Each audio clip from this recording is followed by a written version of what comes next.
The 10-minute drill. This is a big one. Covered by Universal Roof and Contracting. The difference is Universal. On 1010XL. Let's go, let's go, let's go. Hit it. Hit it indeed with sports concepts and rationalizations. We call it the 10-minute drill. Yeah. And at the end, Beef, big week this week. This is a big week, Dan. What do we have to offer up for the Googan Nation? As a daily prize, okay. Our 10-minute drill Googans are going to get $25 to dine on some pizza from Donato's Pizza at their new location in Jacksonville Beach. And each winner this week will be dropped in a hat, and one of them will have a chance to play with a buddy at the Coastal Equipment Googan Open coming up August 3rd at Queens Harbor. Wow. How about that? So, lots of things happen. Lots at stake. Okay. Listen, it went fast and it went furious, and it's about to go goodbye. The nickname of the Washington football franchise, the Redskins, say goodbye, no more. That will become official today by all reports. That's from the owner who said, we will never, quote, never change. Put that in all caps. Yes. So that is happening. I don't think they're announcing the new name today, if I'm not mistaken. Well, they say they're not. Yeah. I think they really want Warriors, but apparently he sort of had been pursuing the trademark for years, and in the last year, took his foot off the gas on that, and someone else swooped in. Oh. So now there's some trademark entanglements. It's all a money thing for him, and listen, again, it's getting done, whether you agree or disagree. You can always go back and look, and I don't know. It doesn't matter to me. So I don't think most. I think if you were going to change one nickname in professional sports, that would be the one I think we would all choose, right? Well, and I don't think anyone cares. I mean, if you're a Redskins fan, maybe you care. Yeah, you definitely care if you're a Redskins fan. You have an opinion, at least, one way or the other. But even, Dan, I'm a Braves fan, and if they change the name of the Braves, Braves aren't going to get changed, by the way. That's also in the news, and it's a lot different than Redskins. I don't mean to equate them that way, but I'm just saying, as a fan of a team, that if it was forced to make a nickname change, I don't know how much it would really. Yeah, I think some people it means more to some than others, but whatever. Anyway, it's going to happen. So, and in the end, I guess basically FedEx made it happen, didn't they, Beef? And Amazon and FedEx was the first. I think to say, FedEx was the big hammer, yeah, though, because they said we're pulling our name off the stadium if you know Jane. Yeah, so I think that was the thing that got it going, and then suddenly Dan Snyder's never became maybe, and then it became you're right, we're out, we're done. So that'll happen, and I think the announcement they all say. I don't find any issue. I stay pretty comfortable dealing with the here and now issues. Like the Redskins are here and now. That's their nickname right now. It's being viewed right now as inappropriate. And right now, some changes. We're not going and retroactively changing the standards or acceptance or anything else. So, did you watch any of the NASCAR race yesterday? I did. First of all, Cole Custer, baby. Yeah, Cole Custer. What a great name. A rookie on tour. Enjoy the name. It's the last time you'll ever hear it. Who's he drive for? Do you know? Turbo.com. I'm just saying. And again, I know the NASCAR physics experts. Rookies don't win races in NASCAR he much. Hit the turbo button. I think the last rookie to win a non-shortened race 4 years was ago. Juan Pablo Montoya in 07. Oh, that was a shortened race 4 years ago. Yeah, there's guys. Last year, a guy won. A guy you've never heard of and haven't heard of since at Daytona because sometimes when the race gets stopped, you happen to be in the lead and I'm a winner. By the way, Custer drives the 41 for Stuart Haas. Yeah, Stuart Haas Racing is a big. So he's an accomplished young guy. Sure, that they think can be one of the. He's just the 33rd driver to win a race in all three circuits. Yeah, truck. Well, hopefully we'll see more of them. But I'm a little dubious because this wasn't the first race of the year. You think he cheated? I think there was I don't think he cheated, but it looked like some sort of turbo button got pushed. I've never seen him go even up four wide. Perhaps you missed Dale Jr.'s win at Daytona a few years ago. It was just like that. Yeah, Daytona. Many years ago it was a summer race. Yes. Yeah, the summer race for Dale. I think it may have been the one right after Dad died. Yes. Yeah, and he had the same turbo power. I don't know why they would, look the other way for a guy named Cole Custer. It's a hell of a name, though. Custer's first stand goes. Well, I'll tell you why. Victory. Because. And again, you know what? Kudos to NASCAR. I'm not going to get down. NASCAR has, come back, worked hard. They're changing things. They're going to have a race at Daytona here this summer, right? A road course race. which is kind of 2 weeks before the season finale at Daytona. Because they're not going Watkins to Glen Watkins because of Glen New York, right? Because of New York and the quarantining and such. So, yeah, they're using the road course. I think it's like August 13th. Well, how are teams going to go play baseball at Citi Field then? Well, they won't. Oh, okay. They'll be at the Meadowlands. We're only going to play 30 games? Be at Jersey at the Meadowlands. We're only playing road games up there? You got to play all road games. I don't know how the Blue Jays going to play at Buffalo. Yeah, they kicked that around. That was great. Anyway, so Cole Custer, a winner, and that's big. I mean, you win a NASCAR race, man. You get into the chase. So congrats to him. And again, I'm very happy that NASCAR has been able to return. Professional sports coming back, college sports not so much, but nothing official yet. We'll see. I think the SEC is planning on meeting today. Something happened over the weekend. Woj threw a bomb, a real Woj bomb, when he emailed a bleep you to a United States congressman, if I'm not mistaken. Maybe a senator, but whatever. Yeah, a senator.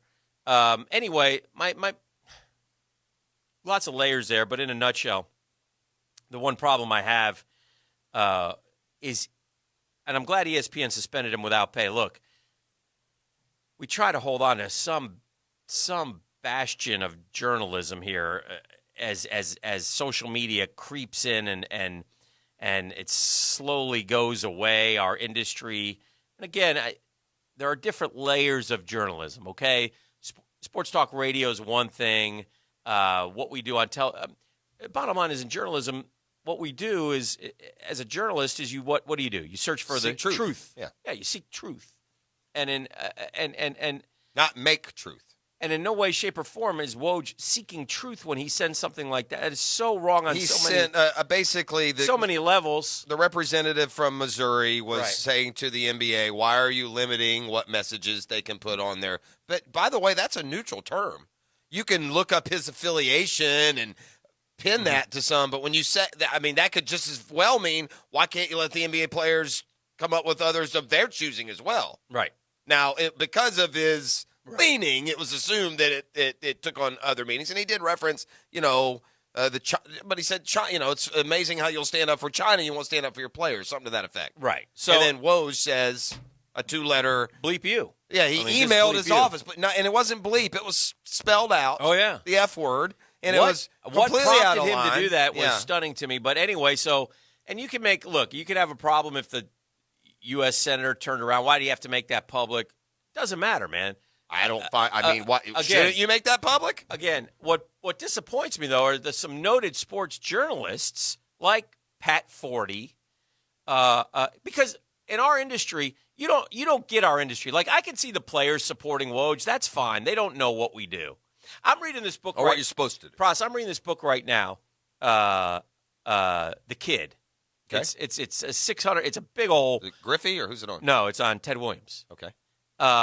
And it's written by Ben Bradley, who's the son of Washington Post Ben Bradley, but that's a different story. But anyway, and it's chronicling. I'm in this chapter where it's chronicling his tempestuous relationship with the media. Mm-hmm. So this has been going on forever. I mean, we've back and forth, but the point being, we have a responsibility in many avenues to search for the truth.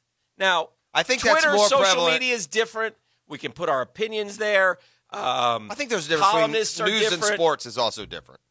Okay, sports journalism is, let's stay in our lane. But in no way, shape, or form, in any form of journalism, is what Woj did acceptable. And my issue there is with those who came to, like I said, Pat Forty. I support what you could send Woj an email. Hey man, I'm sorry that happened to you. Thinking the best for you. But to come out and say, like, he's basically, you're saying, well, he's right there. No, he's not. No, there's nothing. He's 100% wrong. Well, there's no question there. There's nothing but a vulgar. He's lucky that he has his job. That's a fireable offense, I would bro. agree. Now, I know a lot of you probably, but listen, this is what we've lived for the last 35 years, and there are certain things you just do and you don't do. You can't. There are certain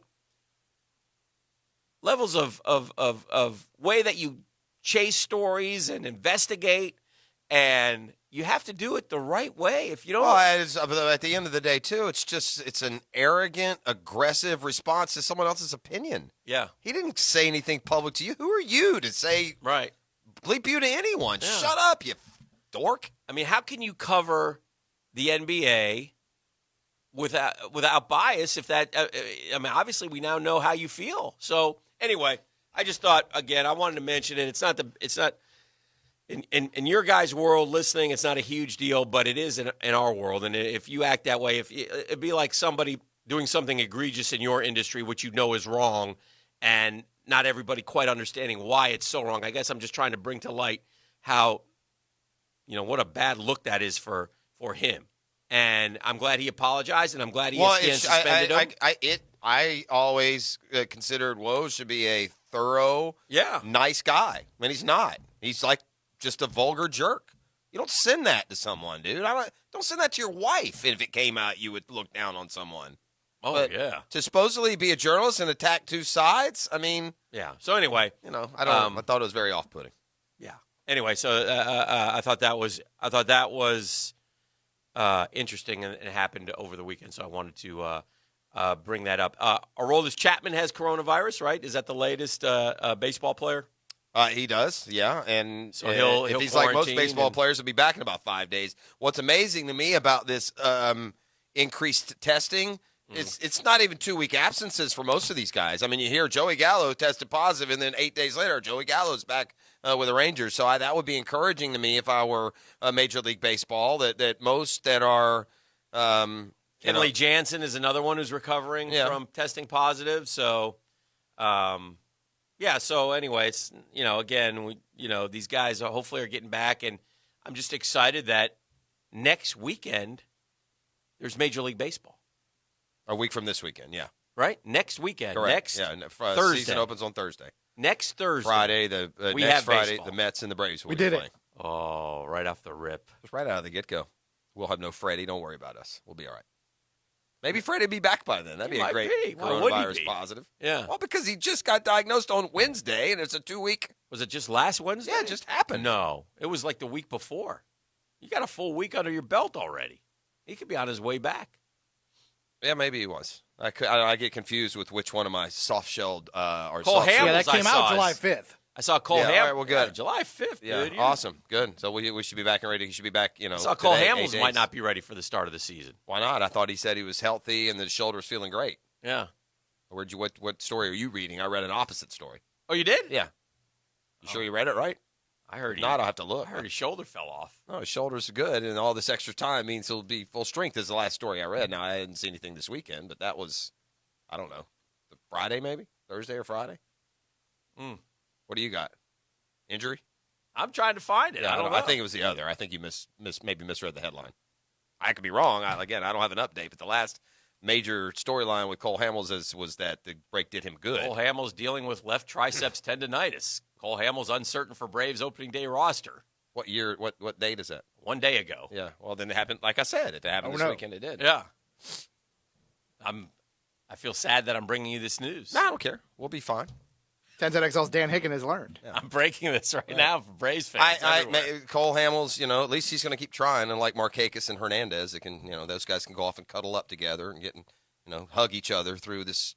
Hamels isn't ready for the start of the season. Josh Tomlin or Kyle Wright could be candidates to start in his absence. Yeah, I don't think Josh Tomlin will be starting, but I could be wrong. The rest of the rotation includes Soroka, Freed, Fultonugis, and Sean Newcomb. Yeah, Newcomb. Yeah. Well, we'll be all right. We're going to hit. We're at the hit will anyway. Likely get the nod against DeGrom. Yeah, you can't go Soroka. When those two get after it on a week from Friday. Yeah. This always annoyed me. It annoyed me more when we were a bad team, but I've never understood if you're facing like the ace of the league, why you throw your best pitcher. I mean, why wouldn't I just throw Bryce Wilson out there, right? And then we'll go Soroka for game 2. Yeah. When you got to go to whoever you're going, Stroman or whoever. Yeah. Why? It's not a bad idea. Yeah, I've always thought that. Well, because you best against best. Yeah, I don't like that. Yeah. So we got a 60-game schedule. I need all the wins I can get, so we'll take our chances again. I mean, we'll probably beat them 1-0 no matter who pitches. I know. We won't. I mean, let's not. DeGrom will throw a gem. The ball going to Robbie Cano's legs through the wickets. And Acuna will score from second. And the Mets will lose 1-0. As some A-clown reliever will come in and throw 2 innings of hitless ball. We just won't make anything happen. But anyway, yeah, so baseball's back, and looking forward to that as well. I was thinking about this too. If the bubble works, and it should work, right? If everybody followed, now you guys are jumped on me as soon as I said this, but what would you? Adam Silver deserves a ton of credit if he pulls this NBA season off and everybody follows protocol, because everybody who's gone into the bubble has been tested and is clean right now. So they're all amongst each other, so they won't get the virus from anybody else. Can I tell you what will be the busiest online entity in Central Florida starting last Friday and continuing for the next 8 weeks? Bumblebee? It's called Tinder. Bumblebee? Yeah, it's called Tinder. And if you think that the bubble's not getting penetrated by somebody in 4-inch heels, you are mistaken. Okay. That's not the issue. Oh. The point I was trying to make was if we all behaved inside the bubble would work. Is that correct? Are we safe to assume that? Like, how do you get the virus? I don't know, but the problem is that that's from others, right? In the air. You would think. And there should be no.